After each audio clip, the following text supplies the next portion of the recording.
What if you were an international drug dealer? Picture this. You're 18 years old. You wake up every morning in the same bedroom you've slept in since you were 7. Same ceiling, same cracks in the wall, same sound of your mom moving around downstairs before her early shift. You've got a job, barely. Minimum wage.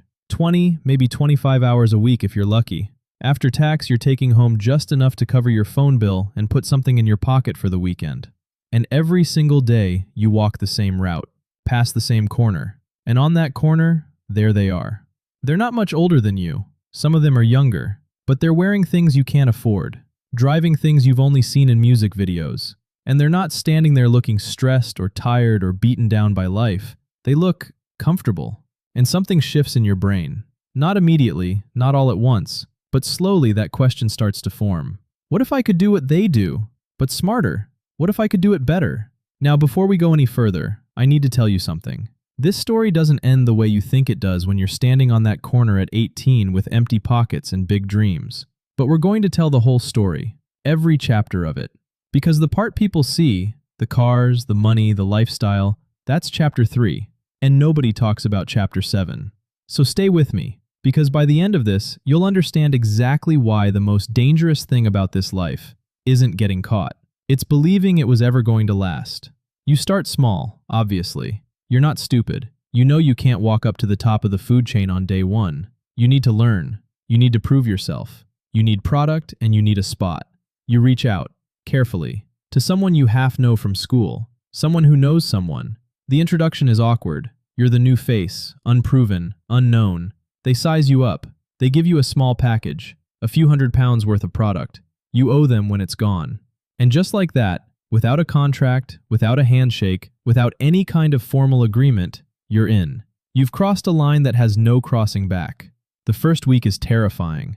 Every car that slows down makes your stomach drop. Every hoodie that turns a corner too quickly has you scanning exits. Your phone feels like a weapon in your pocket. But then, the money comes in. And I mean, it comes in fast. Faster than any shift you've ever worked. Faster than any legal paycheck you've ever held. In one weekend, you make more than you'd make in a month behind a till. And here's where the trap snaps shut. Not with violence, not with threats, with dopamine. Your brain registers this as the solution. And from this moment forward, going back to minimum wage doesn't just feel like a step backwards. It feels impossible. Weeks pass, then months. You're learning fast. You're reliable. You don't use your own product. You made that rule for yourself from day 1 and you've stuck to it. You're smart about your phone. You're smart about your movements. And word spreads the way it always does in this world. Quietly, through trust. You start getting regulars. Not just the corner crowd. Proper, consistent customers. Working people. People with jobs and kids and normal lives who found their way to you because you're reliable and you don't mess them around. You build a reputation. And then one day, the person above you in the chain notices. You're moving product faster than anyone else at your level. You're not causing drama. You're not drawing attention. They come to you with a proposition. More product, higher volume, better margin. You don't even hesitate. Now you need help. You can't cover the ground alone anymore. You need people you can trust, which in this world is a very, very short list. You bring in 2 guys, younger than you, hungry the same way you were hungry. You remember what that felt like, so you treat them right. Pay them properly. Keep them out of the details they don't need to know. You think of yourself as a good boss. You have a system now. Phones for work, phones for life. Never mixed. Drop points, not your front door. No names over calls. No deliveries to the same spot twice in a row. You've thought of everything. The money is getting serious now. Not just pocket money. Serious money. The kind that creates a new problem you never had before. What do you do with it all? Cash is everywhere. In bags, in boxes, in places you definitely shouldn't be keeping it.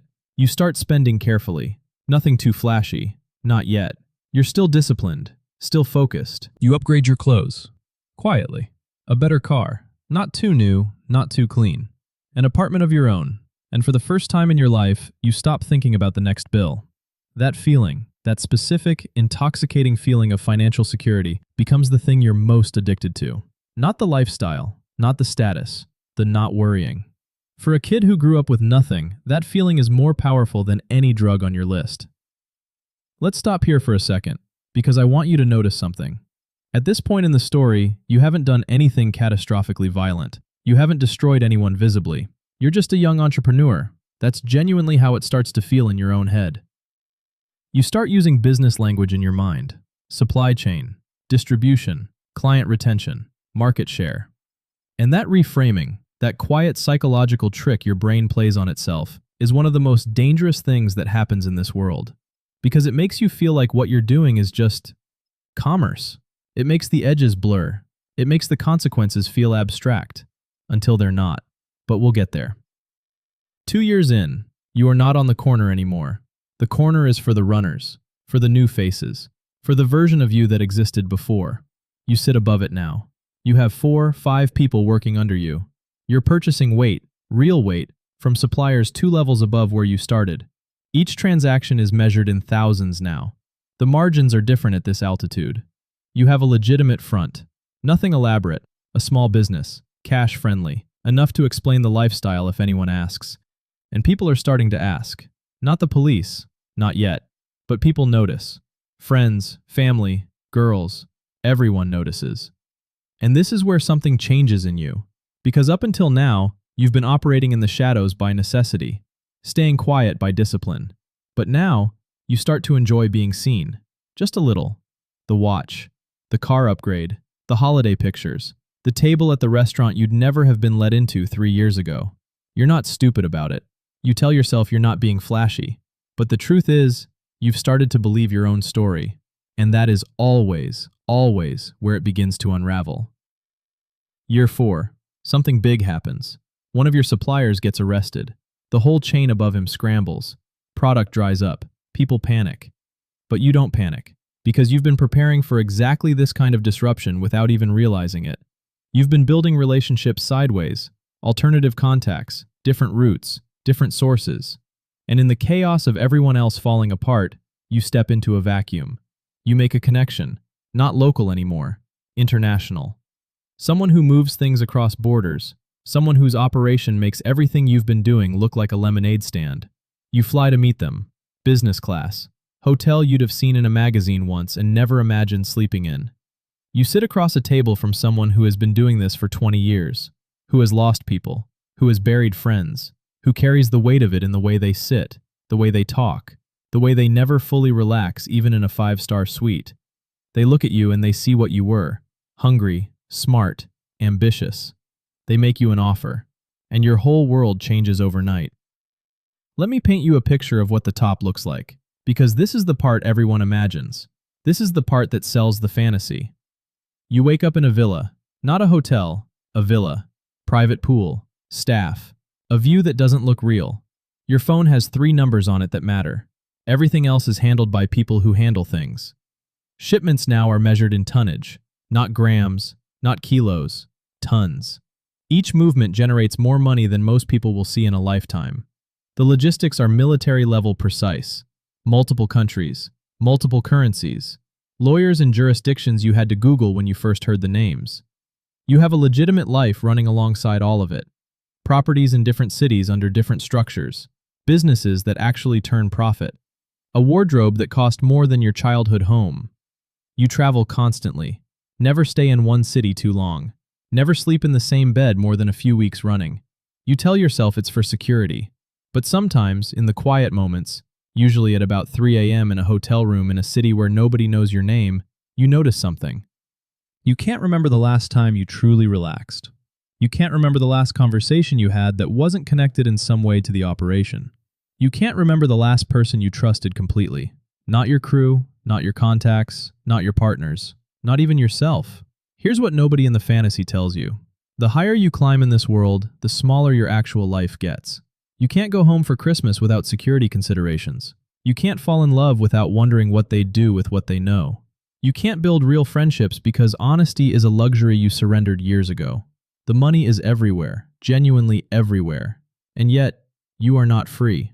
You are the most imprisoned person in every room you walk into. And the prison has no walls, no bars, no guards. Just the weight of everything you've done and everything that could come for you. You start to think about an exit strategy. Everyone does. Very few find one. Year 6. You don't know it yet, but they've been watching you for 18 months. Not the local police, not the regional force. The kind of people who have offices in glass buildings and travel budgets and surveillance technology that would make your security measures look like a padlock on a garden shed. They've been patient. They're not interested in the small fish. They've been following the chain upward, quietly, methodically, and that chain led them to you. They know your patterns. They know your contacts. They know about the villa, the properties, the businesses. They know things about your operation that people inside your operation don't know. And on a Tuesday morning, not a dramatic movie night, not in the middle of some high-stakes deal, on an ordinary Tuesday morning, you step outside. And they're there. Not one or two, many. Vests, badges, weapons drawn. And in that moment, everything, the money, the cars, the connections, the lifestyle, the identity you built over 6 years, all of it compresses into a single point. You are 24 years old, and it's over. The trial takes 2 years. During that time, your assets are frozen. The properties are seized. The businesses are dismantled. The cars are gone. The people who worked for you, some cooperate, some don't. Either way, they're not helping you now. The friends disappear in phases. First the ones who were always just there for what the lifestyle offered. Then the ones who are scared of the association. Then almost everyone else. You sit in a courtroom listening to your own life read back to you by someone in a wig. Every transaction, every phone call, every movement. It sounds nothing like the version you told yourself. In the version you told yourself, you were smart, careful, in control. In their version, the accurate one, you were a supplier of poison to thousands across multiple countries. A man who employed teenagers to take risks on his behalf. A man who contributed directly to addiction, crime, and deaths you will never fully know about. The judge sentences you to 22 years. You are 26 years old when the door closes. You will be 48 when it opens again. I want you to sit with that number for a moment. 48. Your 20s? Gone. Your 30s? Gone. Your 40s? Gone. The years where most people fall in love, start families, build careers, figure out who they actually are. Gone. Not in an explosion, not in some dramatic final scene, just gone, quietly, one day at a time, in a cell. And here's the thing that the coroner never shows you. The dealers you looked up to at 18, where are they now? Some are dead. Some are exactly where you are. Some got out early and are working normal jobs trying to pretend the whole thing never happened. None of them are living the life you imagined when you first stood on that corner and thought, I could do that, but better. So here's the question I want to leave you with. Not, was it worth the risk? Because risk implies a gamble that could go either way. The data is not a gamble. Most people who reach the international level end up in exactly one of two places. Dead, or imprisoned for so long that the world they return to is unrecognizable. The lifestyle is real, for a time. The money is real, for a time. The freedom, that was never real. Not for a single day of it. So the next time you see someone on a corner and something in you thinks, I could do that. Remember Chapter 7. Remember the courtroom. Remember 48. Because the game was never designed for you to win it. It was designed to keep you playing just long enough to lose everything. So is it really worth it?